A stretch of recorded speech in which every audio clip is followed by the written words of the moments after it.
मतलब आपको क्या लगता है जिस दिन लता जी ने ये संसार छोड़ा, उस दिन आपको क्या फील हुआ, क्योंकि ये अभी रिसेंट बात है बहुत। मैं आपसे निवेदन करना चाहूँगा कि लता जी के मरने का जितना दुख किसी को भी हुआ उतना ही मुझे हुआ। लता जी के गानों से मैं सदा प्रभावित रहा। और आप मेल टेंडेंसी कहिए कुछ भी कहिए, मैंने इनके गानों को ऑन स्टेज कभी नहीं गाया, लेकिन उनके कुछ गाने मुझे पसंद थे। मैं आता हूँ उसी बात पर, मुझे 1 मिनट दीजिए। तो मैंने लता जी के कुछ गानों ने मुझे बहुत ही जीवन में प्रभावित किया है। मैं भी वो गाने मैंने नहीं बताया किन किन गानों ने मुझे बहुत जीवन में सबसे ज़्यादा प्रभावित किया है, पर लता जी के बारे में पहले बात करना चाहूँगा। उनका गाना था फिल्म आए दिन बाहर के, सुनो सजना पपिया ने कहा सबसे पुकार के। वो उन्होंने इतना खूबसूरत गाया कि मैं, मेरी राय में उससे ज़्यादा खुशी का गीत उन्होंने कभी। सुनो सजना पपीहे ने, सुनो सजना पपीहे ने कहा सबसे पुकार के, संभल जाओ चमन वालों, संभल जाओ चमन वालों के आए दिन बहार के, सुनो सजना, सुनो सजना। ये जो गाना है इसने मुझे मेरे जीवन में बहुत ही प्रभावित किया है। इसको मैंने बहुत गाया है, अपने घर में खूब गाया है, स्टेज पे कभी नहीं गाया। लेकिन जिस दिन लता जी मरी उसी में आ जाता हूँ वापस।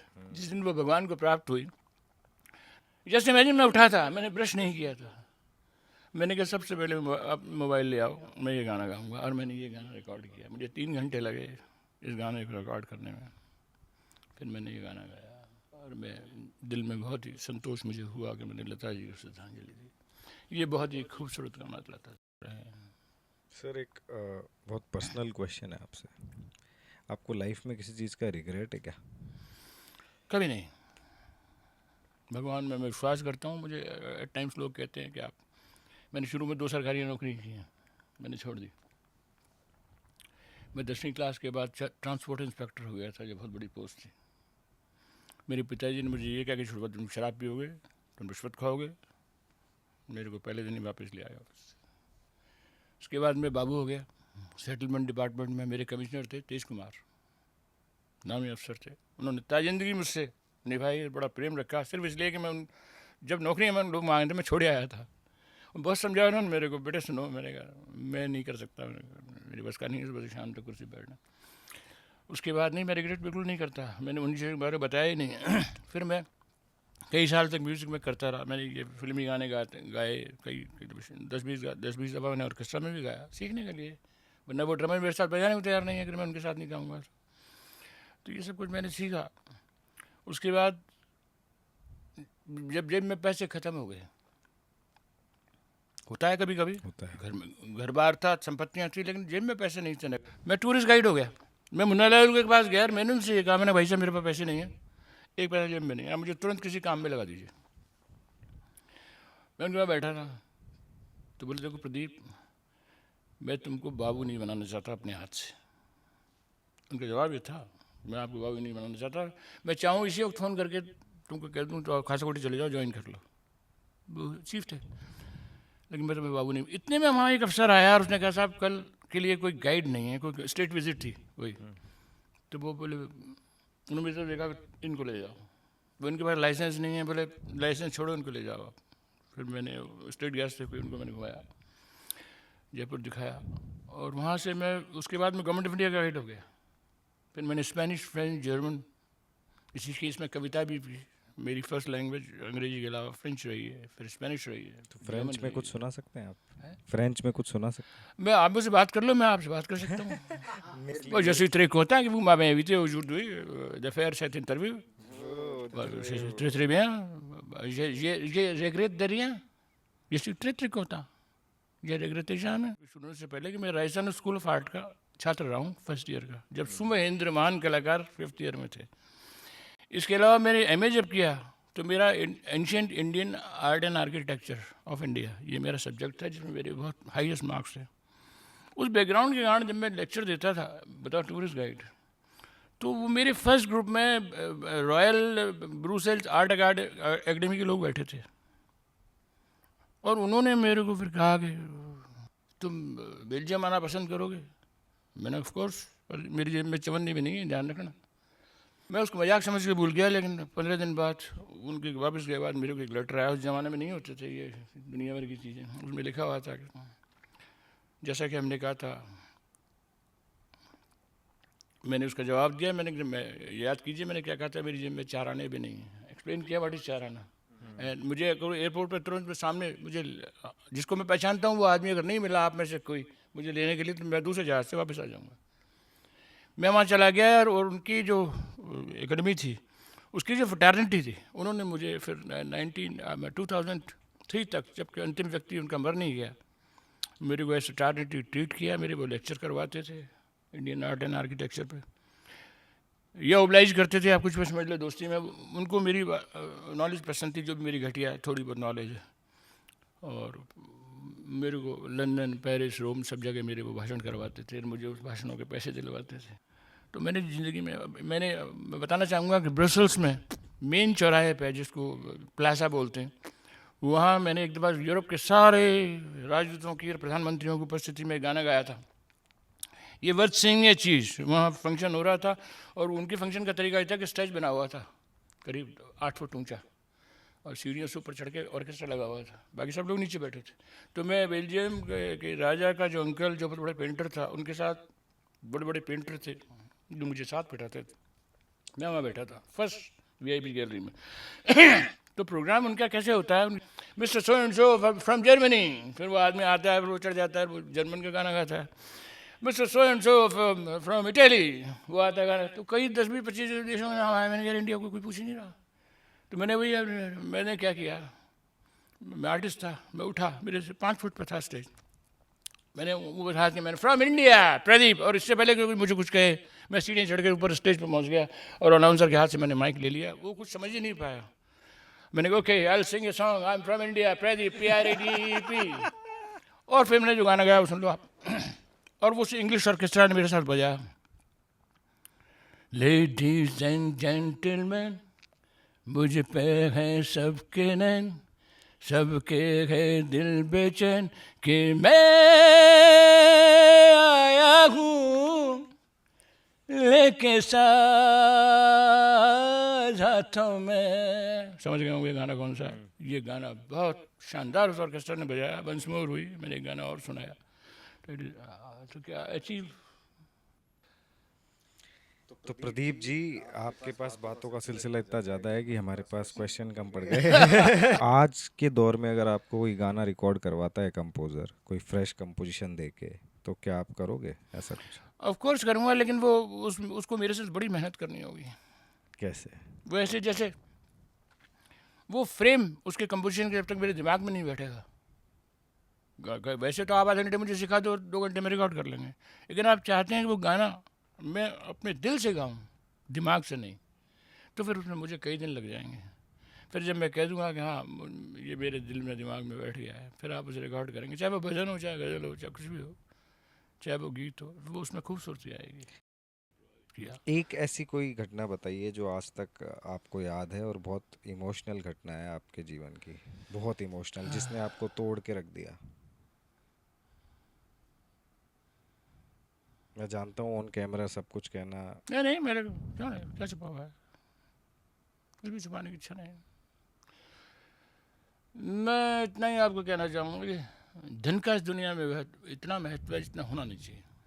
हालांकि मेरी बात गलत भी है, हो सकती है और है भी, क्योंकि धन का अपना जो महत्व है वो है ही, और धन की अपनी एक स्पीड होती है, उसकी अपनी कीमत होती है, वो दुनिया को चलाता है। ये धन नहीं होता तो आप ये सारे ऑपरेटर्स कहाँ से आते जिस पर आज आप मुझे रिकॉर्ड कर रहे हो। लेकिन फिर भी इसकी इतनी कीमत नहीं होती।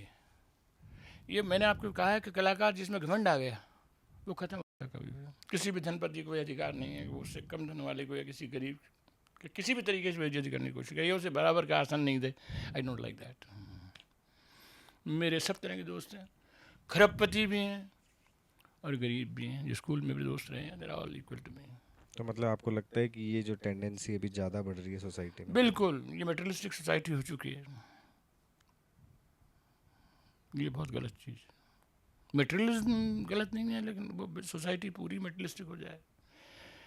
मोहम्मद रफ़ी या मुकेश इसलिए प्रसिद्ध थोड़ी थे उनके पास बहुत पैसा रहा, इसलिए प्रसिद्ध उनकी आवाज़, कविता, इमोशंस बहुत अच्छे थे। मैंने आपको बताया नहीं, कोई भी अमीर आदमी जब किसी गरीब आदमी का असम्मान करता है, मुझे वो कभी अच्छा नहीं लगता। क्योंकि मैंने आपको बताया ब्रसल्स एकेडमी के लोग जो दुनिया के वो पेंटर थे, मैं 82 83 की बातें बता रहा हूँ, उनकी एक एक पेंटिंग कई कई लाख रुपए की बिकती थी। और मैं उनके लिए वीआईपी गेस्ट की तरह होता था। मेरे पास बंगला था, कार था, गाड़ी थी, पैसे थे। तो वो इसलिए थोड़ी सी मेरी कोई जान पहचान थी। अब इसे आप क्या कहोगे? तो मैं उन लोगों से मेरा पाला पड़ा, लाखों रुपए मेरे को मिले, सम्मान मिला, रुपए तो छोड़िए आप। तो वो एक प्लान नहीं था। क्या आपको लगता है कि जो अपने महानगर होते हैं जैसे मुंबई और ये सब तो बहुत बड़े महानगर हैं, यहाँ पे तो इंसानियत और ये सब बहुत अलग लेवल पर चलती है, पर जो जयपुर जैसी सिटीज़ का जो कल्चर था, इंदौर हो गया या वॉटेवर, जयपुर जैसी जो सिटी का कल्चर था उसमें क्या गिरावट लगी आपको? जयपुर सिटी के कल्चर में गिरावट ये लगी कि यहाँ मिलावट बहुत हो गई। जयपुर सिटी का जो अपना यहाँ के जो लोकल लोग थे, किसी ज़माने में जो रहते थे चार दीवार के अंदर, फिर धीरे धीरे बाहर से लोग आए। बाहर के लोगों को मैं ख़राब नहीं कहूँगा। जयपुर एक बहुत ही पीसफुल जगह है, बहुत ही हिंदुस्तान की सबसे पीसफुल जगह कोई है ना तो वो जयपुर है। तो यहाँ बहुत लोग आए, सब ने एक एक ज़मीन खरीदी। जब मोस्ट एक्सपेंसिव हो गई यहाँ ज़मीन, क्योंकि सेठ कहीं का भी हो वो जयपुर में एक प्लॉट लेकर रखना पसंद करता है ताकि वो यहाँ के कभी रह सके, कभी मौका पड़ जाए। जयपुर में आपने जवाहरात उद्योग का नाम सुना होगा। बिल्कुल क्यों है यहाँ? क्यों है? ये इसलिए है कि दिल्ली में जब म्यूटिनी हुई तो टॉप 9 10 11 फैमिली ज्वेलर्स की थी, जिसमें ये भी है Rajmahal Surana, they are not not Jaipur. तो 10 12 जो टॉप ज्वेलर होते थे जो ईरान से आते, किसी ज़माने में मुगल दरबार में आए, चांदनी चौक ये इलाका इनका इलाका था, यहाँ व्यापार करते थे। पर जब म्यूटिनी हुई, जब डिस्टर्ब हुआ बिजनेस, तो सारे जयपुर आ गए। तो जयपुर मोस्ट पीसफुल जगह थी, तो सारे ज्वेलर जयपुर आ गए, इसलिए आपका सेंटर हो गया है पीस के कारण। तो जयपुर बड़ी नायाब जगह है। फिर यहाँ डेफिनेटली जब सब लोग बाहर के आ गए तो भीड़ तो होती है, और फिर जो भी चेंजेस होते हैं वो तो होते ही हैं। बाकी जयपुर के लोकल लोग जो है उनका कोई जवाब नहीं है। उनके बारे में आप मुझे चाहो जितनी बात कर सर सकते हो। जयपुर की चार दीवारी और चार दीवारी के बाहर का जयपुर, इसमें आपको क्या फ़र्क लगता है एनर्जी वाइज? कल्चर जिसको कहेंगे वो तो है जयपुर शहर की बाउंड्री के अंदर। खाना पीना, कपड़े, भोज, जोनारें, बारातें, ये जयपुर के अंदर का चीज़ है।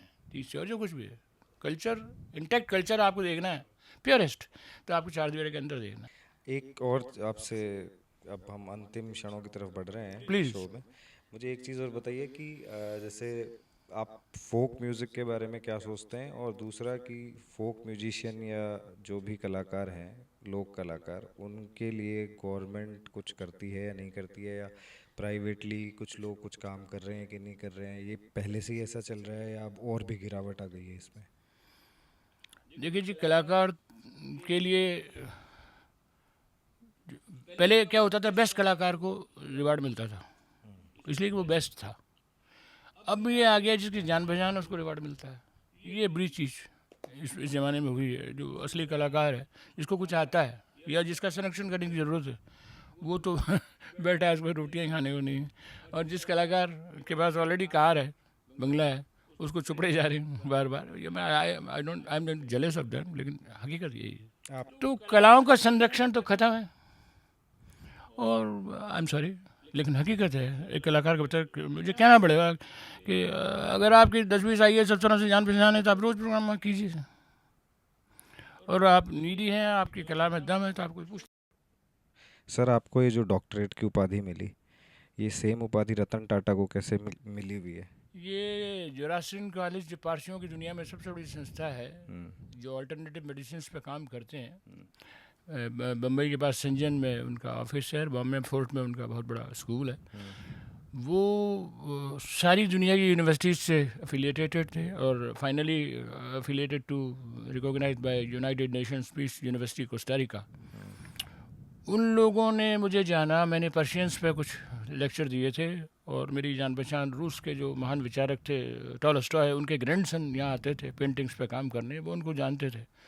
वो सारे लोग मुझे जानने लगे, मेरा काम उनको पसंद आया, तो उन्होंने, आई एम द ओनली छोटे भैया और सिविलियन जिसको उन्होंने ये सम्मान दिया है। अदरवाइज देशों के राष्ट्रपति, प्रधानमंत्री या रतन टाटा जैसे लोगों को, या पर्शियंस जो हैं, उनको वो सम्मान मिला है। मेरे को ये सम्मान मिला, ये ऑनररी एक सम्मान है, और ये मैंने इस्तेमाल कभी नहीं करता था। 1997 में मुझे मिला था, ये कभी इस्तेमाल नहीं किया। लेकिन मेरे एक दोस्त ने जब मेरे यूट्यूब पे गाने मेरे को रिकॉर्ड किए, तो वहाँ प्रदीप चौधरी कई थे। तो जब मैंने देखा कई हैं, तो बोले आप क्या करें, मैंने इस पर लिख दो doctor Pradeep Chaudhary, I am different than them. ये तब से मैंने लिखना शुरू किया, अदरवाइज मुझे इसको लिखने की कभी ज़रूरत नहीं थी, और अब मैं लिखता हूँ। ये है। सर एक बहुत अतरंगी सा क्वेश्चन है आपसे प्लीज़। कि अब अगर आपको दोबारा जन्म लेना पड़े तो अभी जस्ट दोबारा ले लोगे या कुछ और साल बाद लोगे, अगर ये चॉइस आपके हाथ में हो तो? नहीं, जीवन किसको अच्छा नहीं लगता। जीवन बहुत खूबसूरत है, और मेरे बहुत अच्छे दोस्त रहे हैं, और बुरे और अच्छे सभी तरह के एक्सपीरियंस रहे हैं। लेकिन ये दुनिया खूबसूरत है। आपको खूबसूरती ढूंढनी है, आपको दोस्त ढूंढने हैं, आपको आपसे प्रेम करने वाले ढूंढने हैं, और आपको उनसे प्रेम करना है। अगर आप ये कर सकते हो तो दुनिया बहुत खूबसूरत है। और अगर आप न तो किसी को प्रेम करते हो, न कोई आपको प्रेम करता है, तो फिर वो जीवन नहीं चलता। Then man regrets. तो सर अब एक लास्ट आप हमारे चैनल के लिए कुछ कह दो कि नवाचार पे आपको इंटरव्यू करके कैसा लगा? मुझे बहुत अच्छा लगा। नवाचार के लिए मेरी शुभकामनाएं, और स्पेशली प्रेम जी मेरे सामने बैठे हैं, तापेश जी मेरे बराबर बैठे हैं, और आपका ये जो परिवार है, जिसने आपका जो मैंने ज़ील आपकी देखी, आपका उत्साह देखा, आपकी भावना देखी, आप प्रो म्यूज़िक हो, प्रो कल्चर हो, मुझे ये चीज़ अच्छी लगी। क्योंकि सवालात आपके मैंने सुने, आपका जहाँ ये सारे इंस्ट्रूमेंट रखे हैं, आपका स्टूडियो में मैं देख रहा हूँ, and I have the best wishes for you. आप मेरे लायक, कभी आपसे कोई मुझे सहयोग मुझसे चाहिए आपको, जब तक मैं जिंदा हूँ, मैं आपके लिए हाजिर हूँ। मुझे ऐसी संगीत प्रेमियों की, संगीत सेवा करने वालों की ज़रूरत है। नवाचार के लिए मेरी शुभकामनाएं हैं। Thank you so much.